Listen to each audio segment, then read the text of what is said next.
उत्तर 24 परगना जिले के स्वरूप नगर के हाकिमपुर सीमांत पर आज फिर बांग्लादेशी नागरिकों की भीड़ देखने को मिली, जो अवैध रूप से भारत में रहने के बाद सीमा पार कर अपने देश वापस जाने की होड़ में हैं। सीमा पर 100 से अधिक बांग्लादेशी नागरिक मौजूद हैं और सीमा पार कर बांग्लादेश लौटने का इंतजार कर रहे हैं। ये सभी वे लोग हैं जो कथित तौर पर अवैध रूप से भारत में रह रहे थे। पिछले कुछ दिनों से लगातार भीड़ देखी जा रही है और आज यह संख्या 100 के आसपास है। वे सीमा पार कर बांग्लादेश जाने के मौके का इंतजार कर रहे हैं।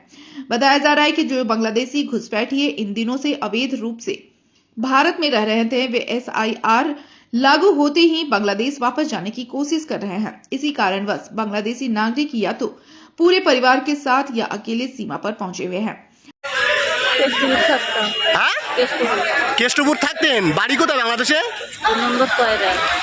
কয়রা বাড়ি। কতদিন আগে আসছিলেন?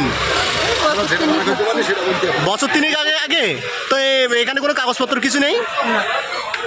আর ফিরে যাচ্ছেন কেন এখন? ভালো লাগছে না, দেশ বাড়ি যাই, স্বামীটা এখানে মরে গেছে, আর কি করবো, এখান থেকে স্বামী মারা গেছে। কি নাম আপনার?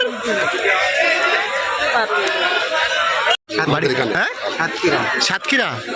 এখানে থাকতেন কোথায়? আটঘরা থাকতাম। আটঘরা? কোন আটঘরা? বাদুড়িয়া? সেনাপাড়া। ও, চেনাপাড়া আটঘরা। এই কত বছর আগে আসছিলেন? 7 বছর। তো এখানে কোনো কাগজপত্র কিছু নেই? না। তা ফিরে যাচ্ছেন কেন? এখন ফিরে যাচ্ছেন কেন? মানে এই যে এসে ফিরে এসে থাকা যাবে না, যাচ্ছে আর অনেকদিন হয়ে গেছে, আর কতদিন থাকবো। কোন বর্ডার দিয়ে আসছিলেন আসার সময়?